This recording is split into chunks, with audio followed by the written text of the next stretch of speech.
it got to a point where I wasn't in the street anymore. I would go into the pupil referral units. In Ghana, we'll call them Kwalaboni School. Yeah. And then I'll go there and do a session with them. Those who were interested in music, those who wanted to record, those who wanted to do football or do arts. And then I had conditions to it that if in the next 3 months, if you don't do any robberies, if you don't do any burglaries, you will be able to come to this session. Wow, Afriy, so you mean you use music as a tool for discipline? Mm-hmm. And at a point, I thought that these young people might just leave because, but then people were, in the days I'll prevent someone from coming into the music class, they'll be so angry, banging on the door, as if you've taken the world from them.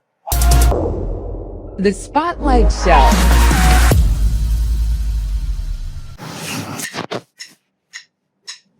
Welcome to the Spotlight Show. Wondering why I'm holding drumsticks? Today, we are saying Afishapa in a very, very different way. With me here, I have Afriy David, Ghanaian UK-based gospel artist who is here with me at the Spotlight Show. And you know one thing I love about him? Way back in uni, we used to call him Sticks because he was extremely good with the drums. But for some reason, he's thrown the name Sticks away. We are going to find out, and he needs to explain to us why he's lost that name. I don't think he's totally lost it because the craft is still there. Let's watch out for the Spotlight Show. Sticks, Afriy David. The Spotlight Show. Welcome to the Spotlight Show. It's your boy Afriy David, and this is Daniela, and today I'm taking over the show. Afriy, so we have a game segment. Okay. You're going to roll the dice, and then when you roll the dice, whatever you get, the number that you get, you're going to play a song that begins with that. Okay. Okay, not necessarily your song, it can be any other song. Okay, but it consists of the values of the Spotlight Show. Okay, so we have integrity. Let me not let you see it. So we have integrity, we have excellence, we have faith, we have hope, we have inspiration, and we have purpose. So there are 6. So depending on the side of the dice that you get, you play. So let's see the number of times you can do this. Okay, all the best. Thank you. Let's see.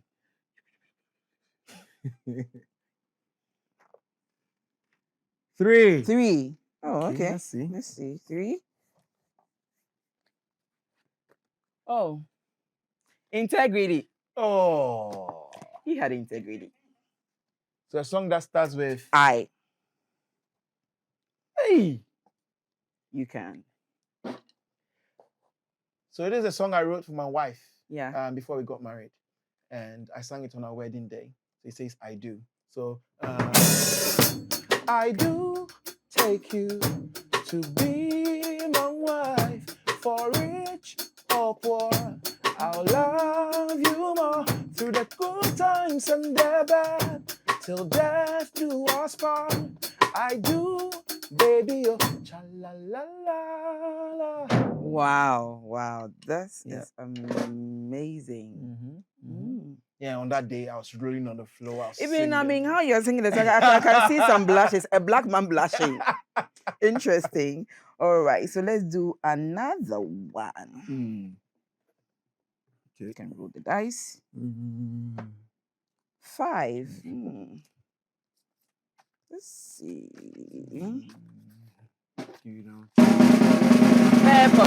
Purpose. Purposeful, driven life. Like Rick Warren. That book. Okay. P. PPL. I can see PPL.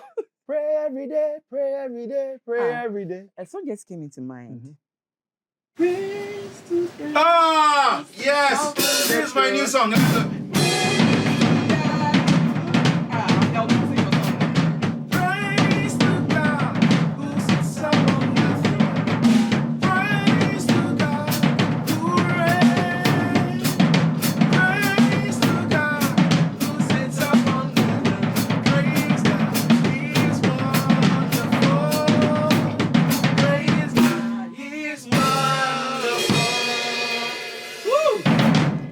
by Afriy David. I think let's do one more. No, I'm okay. Last one. let's go. One.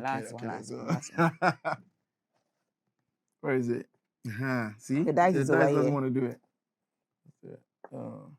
One miludu. Faith. Faith. Faith. F. F.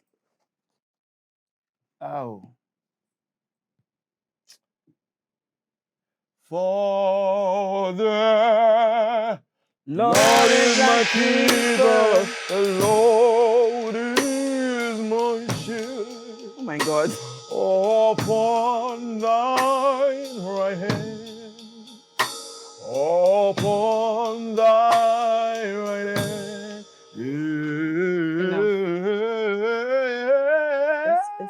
It's okay. Thank you so much, Afriy David. The Spotlight Show. You're welcome to the Spotlight Show. Thank you, Daniela. Good to have you. How many years has it been? 2012. 2012. So me, I hate maths, so I wouldn't know. I don't like maths at all. So 2012 will be how many years now? 10 years. Myself, mommy, my maths teacher retired quite early. So 2012 to. So I left in 13 years. So in 2012, that's when I left. I think that was when we finished our university. Yeah. And then I left to join my dad in the UK. Okay. Yeah, and it's been good. It's been good. Yeah, it's been good. So tell me, who is Afriy David? Afriy is King David. My name is King David. David, Afriy Japan. And I mean, growing up as a little kid, I knew that Aifinoche, King David, had, taken the name, so in future I might not be able to use the name. And because I knew I saw something greater in future, definitely I was going to be someone big in future. Definitely. And I would need my name, King David. But then when I, decided to use it, it was taking, and a lot of people had taken the name King David. So I had to be a bit creative, pick a free, and then shorten it a little bit and make it Afriy David. But as a person, I grew up in Ghana. I spent a majority of my childhood and my life here in Ghana. My dad was a pastor with Christ Apostolic Church, so I was born into CAC. And those were the times Apostle Anoyabua was our... Oh, okay. And then I grew up being around a lot of preachers and pastors. And we were transferred around Ghana a lot. So I think I've been everywhere in Ghana because we were transferred everywhere. Yeah. And then, somewhere along the line, I picked up playing drums. And then, we ended up in Accra, spent the last 10 years in Accra, and then did uni, and then traveled to UK. Okay, I think our batch, most of us know you for your drums. I mean, I knew you could sing, but it was more about the drums. And we knew you to be Sticks. So what happened to the name Sticks? When I came to Central, Mommy Justine. Yeah, Mommy Justine. Yeah. So I used to ask for drums. So now when someone tells me you're good at playing drums, I say, I know. Yeah. Because a number of people have told me you can play drums. So Central was where I really got to shine. I was playing drums one day, and one day in a lecture, she asked me, what do you want to really do with your life? You're studying human resource management, but what are you really going to do? And I remember telling her, I think I want to be the best drummer in the world. Yeah. And then she said, hey, Sticks, you look as slim as your drumsticks. And then everybody started calling me, hey, Sticks. Oh, okay. That's how come exactly you had the name. So it was Mommy Justine who gave you that name. Sticks. Wow. And everybody started calling me Sticks. Even all our pastors, everyone was like Sticks. So my actual name was lost.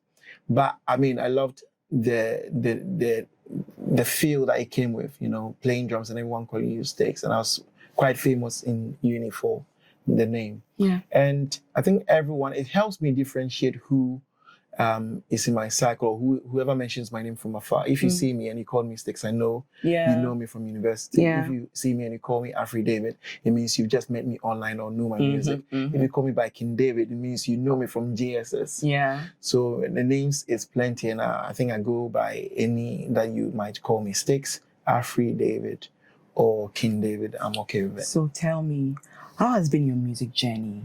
Balancing the craft of playing the drums and the music itself, because I know you've released tons of albums. Can you enlighten us more about it? So I started playing drums at the age of 6. No one taught me how to play.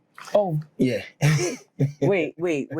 Nobody taught you how to play. No. How is that? I'm one of those people who, back then, those times we didn't have internet. Yeah, we used to go to the cafe, internet cafe. So back then, let's say if someone is playing at church, I'll just put the pastor's son close to you, let him watch, and then I'll just watch. And then one of the days, the drummer did not come to church early, so my mom was about to lead praise and worship, and I was just standing there waiting for the guy to come in. And then my mom said, "Yeah, jump on the drums." So I just jumped on the drums and I started playing. And I remember I couldn't reach the pedal. Yeah. So as I was playing, back in the days, the pedal had some, we normally used to use a chaluate, and then you turn it around like that, and then you stack it on a piece of metal. So that metal had a sharp bit it kept on scratching my knee because I wanted to prove that, I could play. And I was oozing of blood. My dad was saying, change him. I said, no, I want to prove a point, because the drummer had come and I wanted to prove that, I can actually play. So that day I had like a lot of bruises. I was bleeding on my leg, but I proved the point that, hey, Charlie, me too, I did. I was 6 years old. And then I went off to boarding school at Aguna Swedro, I think from class 4 or so. When I got there, they used the talking drum to assemble people, not the talking drum, the phantom from, to assemble people for break time. So we did not use the bell. It was used, so they teach you African ensemble, and then you play. So I wanted to play that just to play drums, not to do the break time. So, and then you had to play it in such a way it spoke. It was agona fankuba, mumbra, agona fankuba, monje mahome, monje mahome, ahomje fatamo. So you play and they teach you how to stand and play. And then when it ends, it's break time. Wow. And then when it was break over, you also come again and then play the drum.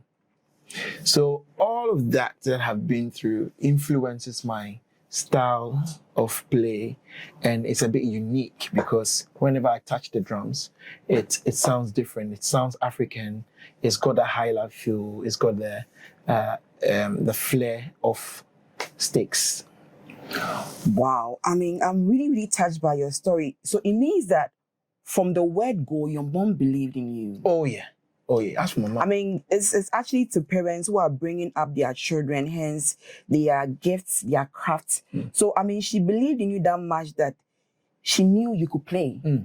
And you too, you had that kind of robust tenacity to prove, not to actually prove a point, but within you, you knew that you were gifted. Within you, you could tell that you could play. Even though you were oozing blood, you still continue to play. Because I didn't believe that, because I had not played the actual drum set. It's mostly in the kitchen. But I think my mom, in the kitchen, when you play your mom's utensils. But I think she had a feeling that if we put me on the drum set, I'll be able to replicate whatever I'm doing. And initially, I did not believe it. But when I started playing it, I was like, hey, tell me what do you know? So, Afriy, so does it mean that one coming up with the crafts comes with some level of sacrifices, some level of pain, because you were actually going through pain? Oh yeah. But at that point, the pain, I wasn't concentrating on the pain. It was the passion that I had to, show that, I could actually do this thing. Let me play. Don't take me off. And then my dad was worried that I was hurting myself, but I was like, forget the blood. Your dad was worried about the fact that you were hurting yourself. Exactly. Your mom believed that you could play the drums. Yes, welcome to the Spotlight Show. Do not forget to like and subscribe. Like and subscribe. The Spotlight Show.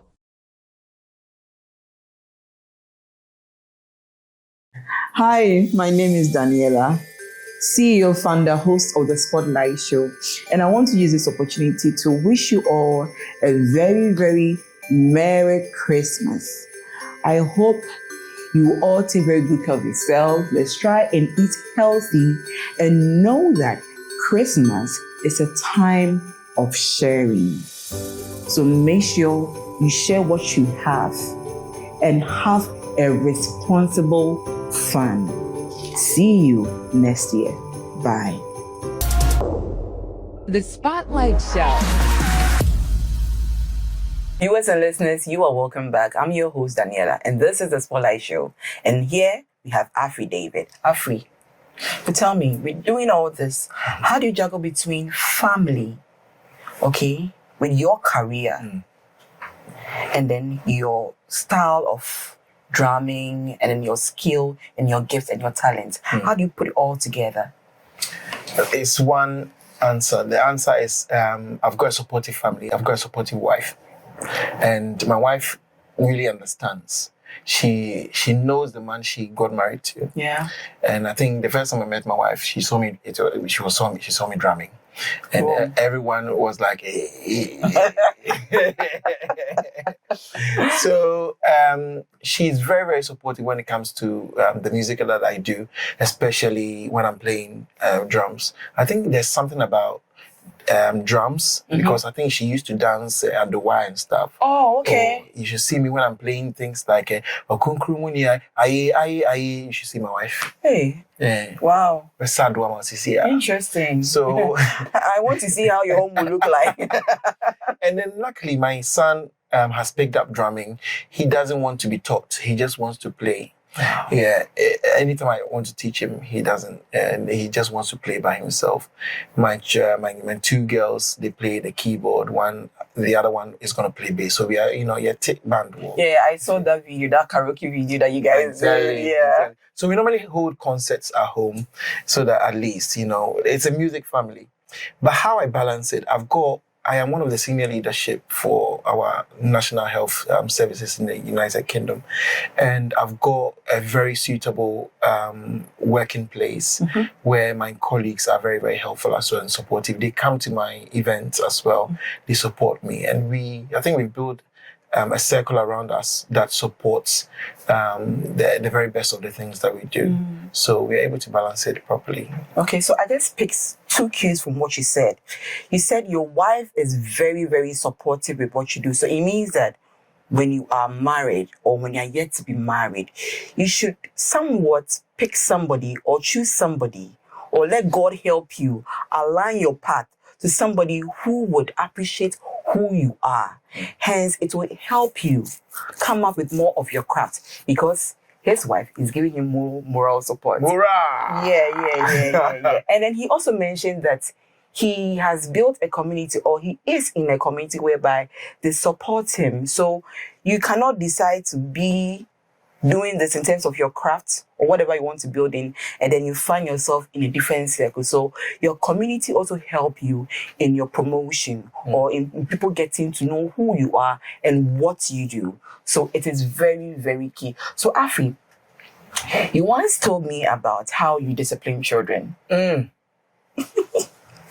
Tell me about it. So you know what? I think I'm old school. So I'm quite old school, and because of my policing background as well. So last time I was telling you, I used to be a police officer before my current job in the United Kingdom, and the discipline I went through in my training as well, combined with the home sense I have from Ghana, and then discipline when it comes to making music, you automatically, it becomes part of your character formation. And the university that we went to, Faith, Integrity, Excellence, is something that transformational leadership is formed like in you. So I used to work as a normal response officer attending crimes that were happening in the United Kingdom. And then I got to arrest a few gang members here and there. And then the thought came to mind when we got pregnant with our first son, that if my son was born in this country, I would rather do more prevention than arrest and then jail time. So why don't I put these young people together? Because it became a pattern that there were no mentors in these kids' lives. They were just, kids in the city who did not have fathers, they did not have mentors here and there. And anytime I arrested a young person, I felt like in our conversation, he just needed some form of discipline. So it became a thing that I would meet gang members on the street and then they would start shouting, "Uncle!" And it was because of the discipline I gave them, because I might not arrest you on the first day, but I'll take you to your mom and make sure that she disciplined you in front of me. And it became a thing. Yeah. And it got to a point where I wasn't in the street anymore. I would go into the pupil referral units. In Ghana, we'll call them Kwalaboni School. Yeah. And then I'll go there and do a session with them. Those who were interested in music, those who wanted to record, those who wanted to do football or do arts. And then I had conditions to it that if in the next 3 months, if you don't do any robberies, if you don't do any burglaries, you will be able to come to this session. Wow, Afriy, so you mean you use music as a tool for discipline? And at a point, I thought that these young people might just leave because, but then people were, in the days I'll prevent someone from coming into the music class, they'll be so angry, banging on the door as if you've taken the world from them. So I knew that was where I could get them. That was where I could catch them. So music has made them, let me say, stable and disciplined. There's 2 young people right now who have stopped their crimes and then they've gone to the college to study music. This is interesting. Music that not just heal, but music can also discipline. I mean, this is the very first time I've actually heard this side in terms of music being a tool for discipline. So these kids are okay now, and then they've stopped all the crimes. So it's you will not get all of them at a go. But then that was the yardstick that I would check your records, because most of the time I was working with all these young people within my community. So they would let you know that your boy. Look at your boy. Your boy has committed this crime. And then whenever I meet them, they knew it was coming. They knew that uncle was coming for them. And then I would use that, as a tool to bring them back. And thanks be to God, due to the prayers we put in, because you can't just do things like that, yeah. And then we actually had a breakthrough with a few of them. And that was what made me change from policing to start working with young people. Now, it's one of your songs that I'm so drawn to because of the drumming. I mean, there's something about that particular Ampa song. Can you tell me more about Ampa and then the reason why you came up with Ampa and other songs? So I've written about 4 albums, and the recent one I was doing an EP called God and High Life. Okay. And most of the time, so back in the days, I would write songs and I'll give it to artists to sing because I was just a drummer in the back scene. And then it got to a point, there was an artist who I gave a song to and said, this is more of your style because I can see the rhythms of the drums and the nature. So why don't you sing it? So, Ampa, Yesu Amba. These 2 songs were proper high life rhythms. And I said, you know what? I really enjoy playing and singing it because this is something I've been doing for years, and I didn't really put my mind on it that I should use it as a craft, singing and playing at the same time. What did the deal for me to make me know that I was that good? Back in Central, we would record our praise and worship session, and then the days that I sang and played, if we look at the recording, it sounded as if there were 2 people doing two different things. It was as if the drummer was different and then the singer was different. Because you couldn't tell any mistakes. You couldn't tell the breathing and all those things. We would mix the thing and we're like, wait, who is the singer and who is the drummer? It sounded like 2 different people. So it proved that, you could actually do this thing together.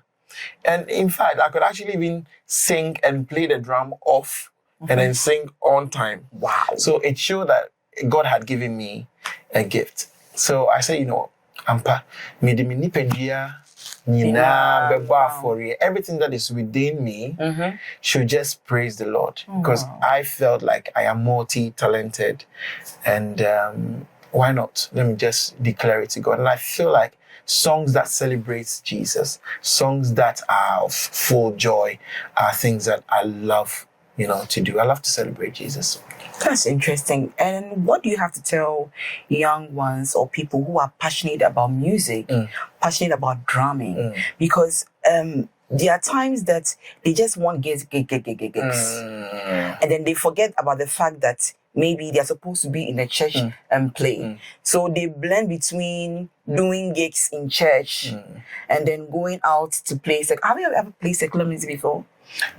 It wasn't secular, so I'm sure you know Fela Kuti. Yeah, I know Fela Kuti. So Fela Kuti, now they say he's the inventor of Afrobeat, but there's Ghana and Nigeria.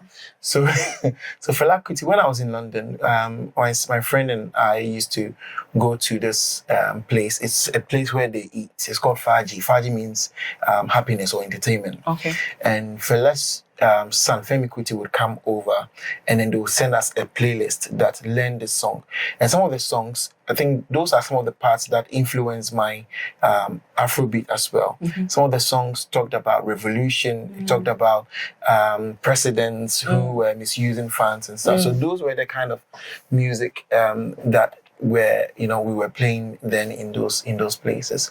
But so no secular music, because I don't think I will be able to. I've tried playing secular. I've tried singing secular. It doesn't work. And the reason is, I know the reason. The reason is train the child the way they should grow. And when they grow, they will not depart from it. I have tried that. I can't depart. Oh. So that's the thing. So, I give up and I stay true to where God has put me. So the next question, what advice would you give to the younger ones who are passionate about the craft of drumming and all that? So when I started playing drums. My dad will tell me, you are doing this as a spare thing. Read your books. Go to school. Yeah, read your books, go to school. Finish your university. Get your certificate. So for me, drumming is not what pays my bills. Yeah. So sometimes I hear about gigs and stuff and all that. It's not my priority. I am a proper business person. So I started doing, people started, and there's one trick that comes with me, for instance. And I think it's in the Bible as well, because I have sought him first and everything just comes to me. I don't chase things. I know goodness and mercy is following you. Yeah. It's a mindset that I have. If you're studying something, if you're studying drums, learn it and learn it well.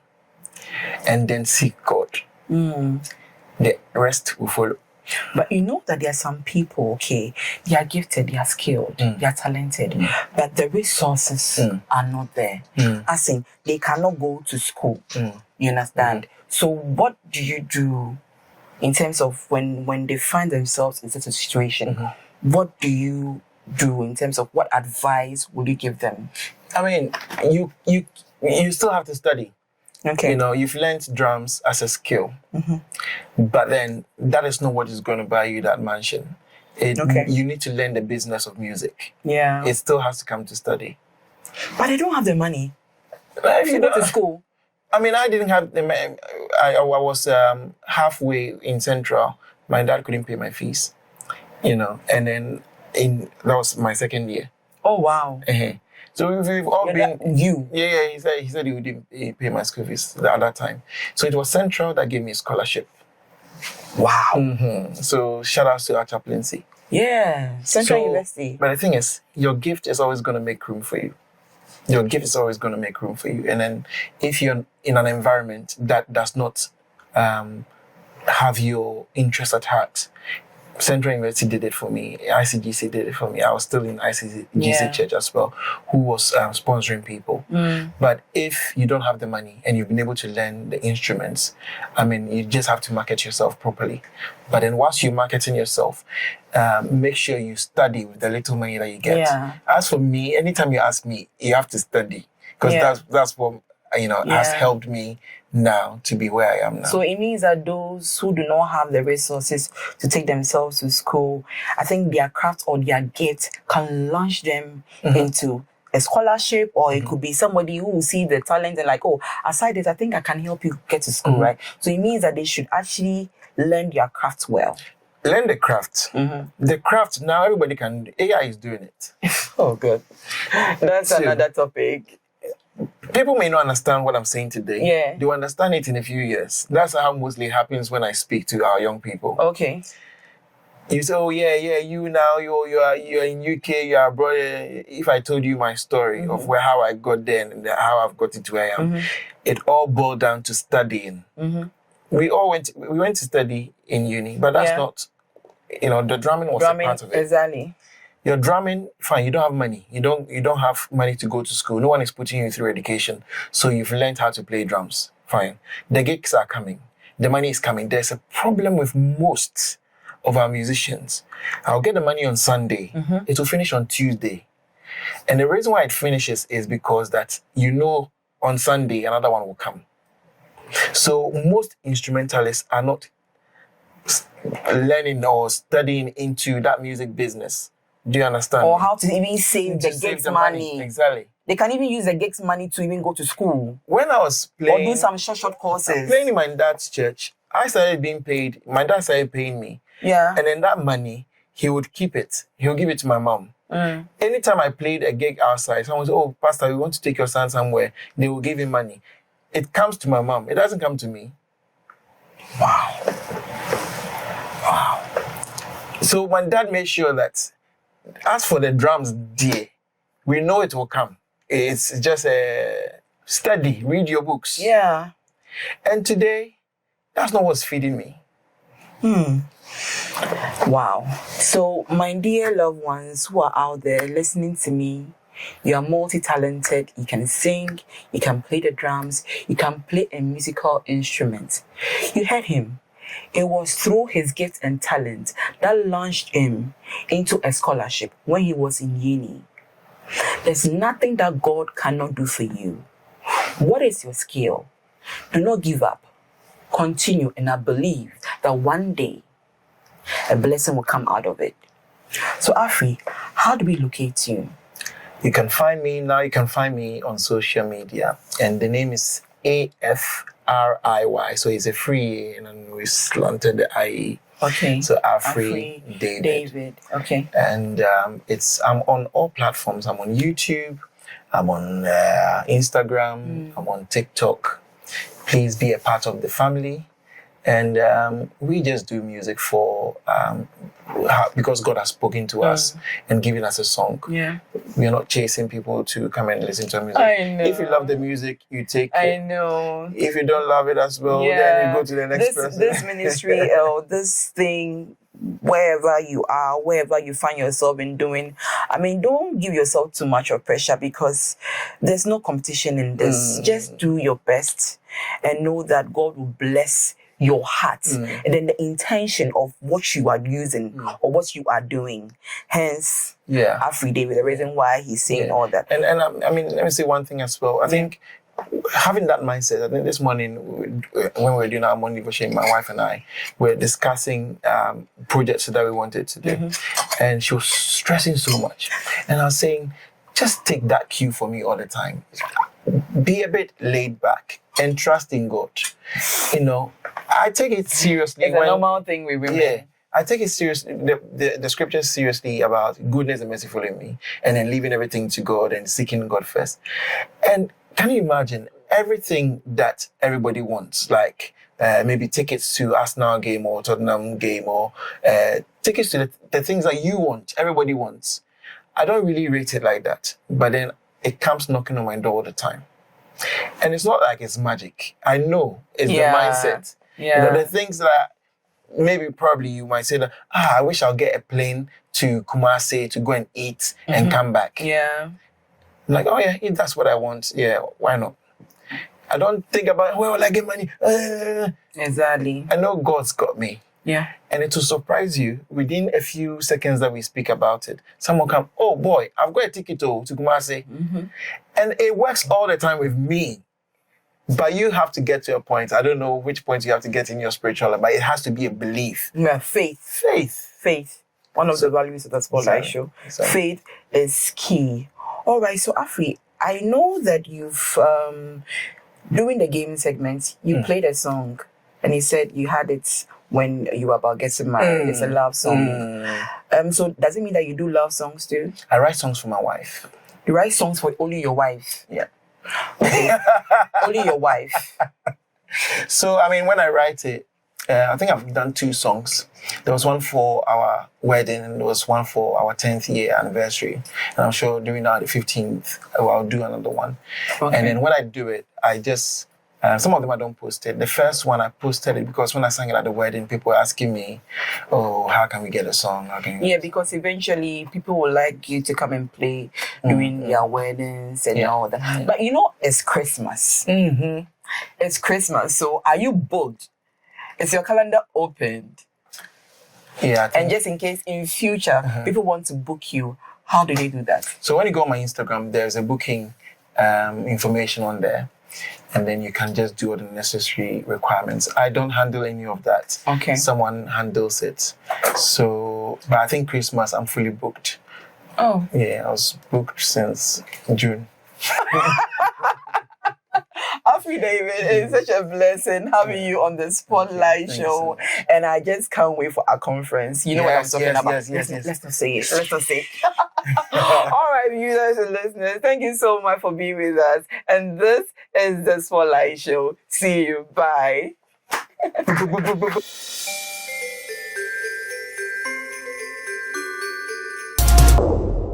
The Spotlight Show.